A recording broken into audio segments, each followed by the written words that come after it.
Olá, muito bom dia. Este é o programa Rumos das Igrejas Batistas do Estado de Minas Gerais, uma parceria entre a Convenção Batista Mineira e o Colégio Batista Mineiro, apoio Primeira Igreja Batista em Juiz de Fora, onde estamos gravando este programa. Eu sou o pastor Aloysio Penido e é um prazer estar falando com você. Eu volto a te convidar para a posse do nosso secretário-geral, o pastor Márcio Alexandre, no dia 2 de junho, uma segunda-feira, ali na Igreja Batista de Belo Horizonte, às 19h30. Te convido também para participar da nossa Assembleia Convencional, dias 18 a 22 de junho, na cidade de Timóteo, na Primeira Igreja Batista de Timóteo. Faça já a sua inscrição. Apesar de ser período da Copa, nós estaremos ali e eu tenho certeza que há de ser bênção para a glória e honra do nome do Senhor. Eu quero trazer uma reflexão para você hoje, com base no assunto que iniciei no último sábado, falando sobre salvação. O que é salvação? E o texto que eu leio é exatamente de João capítulo 17, versículo 3. A vida eterna é esta, que te conheçam a ti só como o único Deus verdadeiro e a Jesus Cristo, seu Filho, aquele que tu enviaste. O que é salvação?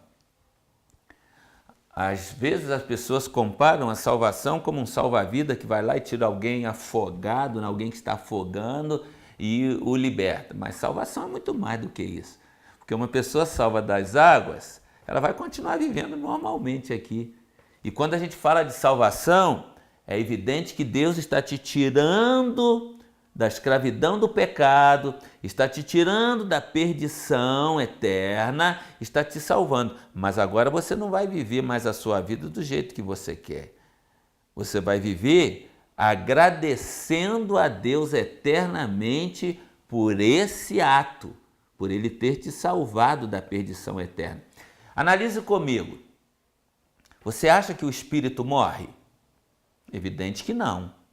Porque se Deus não morre, quando Deus formou o ser humano, Deus soprou dele mesmo no ser humano, soprou o fôlego da vida. Então, o ser humano foi feito alma vivente. Esse sopro de Deus, a palavra sopro no Velho Testamento é ruá, a mesma palavra para espírito. Espírito também é ruá. Então Deus soprou ruá, Deus soprou espírito em você, Deus soprou espírito em nós. E nós fomos feitos alma vivente. Então nós temos o espírito em nós. O espírito não morre. O espírito vai viver eternamente. Aí vem a pergunta, vai viver com Deus ou sem Deus? Você tem que responder essa pergunta. Qual é o remédio para a perdição? Jesus, que veio ao mundo, morreu naquela cruz, sofreu o que você devia sofrer, o que eu devia sofrer, pagou o preço dos nossos pecados. Qual a diferença da morte de Jesus para a morte de Che Guevara, por exemplo? A diferença é que, como tantos já morreram, Tiradentes e outros mártires, morreram por uma causa apenas. A diferença é que Jesus morreu pelos nossos pecados. O apóstolo Paulo, escrevendo aos crentes de Corinto, ele faz aqui uma afirmação maravilhosa na sua carta aos Coríntios e aos crentes, não é da cidade de Corinto. A cidade de Corinto ficava na Grécia, diferente do que alguns pensam, não é que Corinto ficava na região ali de Israel, de Jerusalém. Não, a cidade de Corinto ficava na Grécia. Ele está escrevendo a um povo pagão, que inclusive se batizava pelos mortos. E ele diz assim: também vos notifico, irmãos, o evangelho que já vos tenho anunciado, o qual também recebestes e no qual também permaneceis, pelo qual também sois salvos. O evangelho salva. Se o retiverdes tal como vô-lo tenho anunciado. Se não é que crestes em vão, quer dizer, se a pessoa não acreditou em vão. Porque primeiramente vos entreguei o que também recebi. Paulo está entregando o que recebeu do Espírito Santo, que Cristo morreu por nossos pecados. Olha bem, Jesus não somente morreu, Jesus morreu por nossos pecados. Só Deus pode morrer para pagar o pecado de alguém. E Deus então mandou seu Filho para morrer em nosso lugar, se fez carne no Filho para perdoar todos os nossos pecados. A morte de Jesus foi diferente. A morte de Jesus foi suficiente para perdoar todos os seus pecados. Um outro texto da palavra de Deus está aqui em 1 João. 1 João, capítulo 1, o versículo 7. João está lá no final da Bíblia, perto do livro de Apocalipse, e diz assim, olha, vou ler a partir do verso 5 para você entender. E esta é a mensagem que dele ouvimos e vos anunciamos, que Deus é luz e não há nele trevas nenhuma. Está falando de erros, de pecado. Trevas aqui, pecados são obras das trevas. Se dissermos que temos comunhão com ele, com Deus, e andarmos em trevas, mentimos e não praticamos a verdade. Se nós dissermos, eu creio em Deus, eu ando com ele, mas se vivermos nas trevas, nós estamos mentindo. Aí ele continua e diz, mas se andarmos na luz, como ele na luz está, temos comunhão uns com os outros, ou seja, acreditamos da mesma forma, compartilhamos da mesma fé, da mesma crença. E o sangue de Jesus Cristo, seu Filho, nos purifica de todo o pecado. Se nós andarmos na luz, como ele, Deus na luz está, nós vamos ter comunhão uns com os outros, que creem da mesma forma. E o sangue de Jesus Cristo derramado na cruz nos purifica de todo o pecado. Então o sangue de Jesus Cristo, a morte e a ressurreição de Jesus, foram suficientes para nos salvar. E isto implica em mudança de vida, implica em relacionamento com Deus. Por isso Jesus diz que a vida eterna é essa, que te conheçam. Talvez você me conhece apenas de ouvir falar, me conhece de me ver aí, não é, na sua tela, e eu te agradeço por isto. Me conhece pelos livros que tenho escrito, me conhece por algum artigo, mas talvez você não me conheça pessoalmente. Ou mesmo aqueles que estão me assistindo agora que me conhecem pessoalmente, é bem possível que poucos me conheçam na intimidade.